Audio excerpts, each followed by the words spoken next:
A Bíblia diz que o estilo de vida pecaminoso adotado por Caim se espalhou rapidamente por todo o mundo antediluviano. Por exemplo, Lameque, um descendente de Caim, foi o primeiro a adotar a poligamia nas páginas bíblicas e também foi um duplo assassino que se orgulhava de sua crueldade. Caim, depois de matar Abel, não apenas não se arrependeu, mas também sentiu que o castigo de Deus sobre ele era injusto. A Bíblia também diz que, no período antediluviano, os filhos de Deus se misturaram com as filhas dos homens. É verdade que alguns intérpretes argumentam que isso significava uma mistura entre seres espirituais e humanos. Ou seja, supostamente anjos caídos tiveram relacionamentos com mulheres na terra.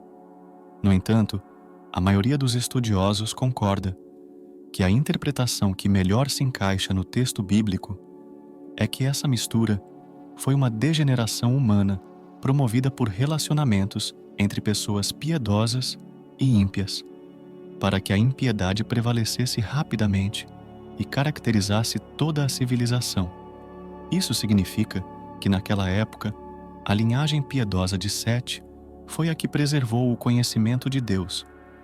Mas, ao longo do tempo, essa linhagem se misturou com a linhagem ímpia de Caim, e a depravação espiritual atingiu um limite intolerável. Naquele tempo, havia nefilins na terra. Alguns estudiosos argumentam que os nefilins eram gigantes nascidos da mistura dos filhos de Deus com as filhas dos homens. Mas muitos outros estudiosos do Antigo Testamento acreditam que é mais provável que os nefilins fossem homens poderosos e de grande renome na antiguidade, e que exerciam domínio através de atos de tirania, aumentando ainda mais a medida de pecado da humanidade. No entanto, no período antediluviano, também havia pessoas verdadeiramente comprometidas com o Senhor. Abel, por exemplo, foi o primeiro mártir e continuou a ser lembrado como um exemplo de fé, mesmo nos tempos do Novo Testamento. Enoque foi outro que tinha um relacionamento tão próximo com Deus que não experimentou a morte. Por fim, foi nessa época que Noé nasceu, cresceu e se desenvolveu como um homem. Mas nos anos finais do período antediluviano, Noé foi a rara exceção de uma pessoa que continuou a temer o Senhor. A Bíblia diz que sua família foi a única poupada quando a paciência de Deus encontrou a depravação geral daquela civilização intolerável. Assim, o período antediluviano chegou ao fim com o derramamento da ira de Deus e a destruição da terra.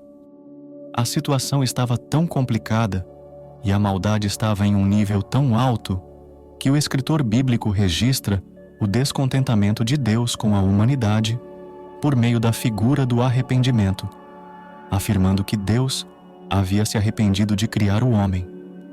No Novo Testamento, o apóstolo Pedro, em sua segunda epístola, capítulo 3 e versículo 6, registra o fim da história antediluviana da seguinte forma: e pela mesma palavra, os céus e a terra que agora existem estão armazenados para fogo, mantidos até o dia do juízo e da destruição dos homens ímpios. Tudo o que aconteceu naquele tempo serve como um aviso para nós. Isso ocorre porque o próprio Senhor Jesus Cristo disse que nos últimos dias da era presente, o estilo de vida pré-diluviano se repetirá. Todos viverão de acordo com sua própria vontade, seus próprios desejos, festejando e celebrando, mas todos estarão ocupados demais para o chamado de Deus ao arrependimento. Então, assim como aconteceu com a geração pré-diluviana, as pessoas só se darão conta quando o juízo de Deus for derramado, sem oportunidade para que ninguém se volte. De fato, Jesus ilustrou esse momento, dizendo que, assim como no mundo pré-diluviano, os ímpios foram levados pelas águas do dilúvio. Nos dias finais, os não arrependidos também serão tirados deste mundo pelo juízo de Deus. Portanto, Este é um chamado urgente à humanidade. A Bíblia não pinta um quadro do mundo antediluviano para satisfazer nossa curiosidade sobre tempos antigos, mas como um lembrete severo de que um estilo de vida caracterizado pelo desprezo pelas normas de Deus e pela indulgência no pecado inevitavelmente levará ao juízo divino. Os paralelos entre o mundo antediluviano e nossa época atual devem servir como um aviso para nós. Este é o momento de voltarmos nossa atenção para Deus, nos arrependermos de nossos pecados e buscar sua graça e perdão. Em conclusão, o mundo pré-diluviano foi um período único na história humana.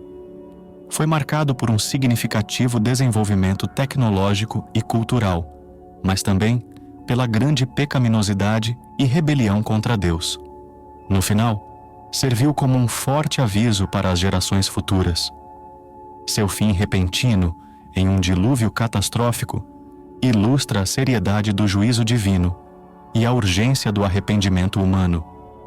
Portanto, é crucial que permaneçamos alertas e preparados, vivendo nossas vidas em obediência a Deus e aguardando o retorno de Cristo.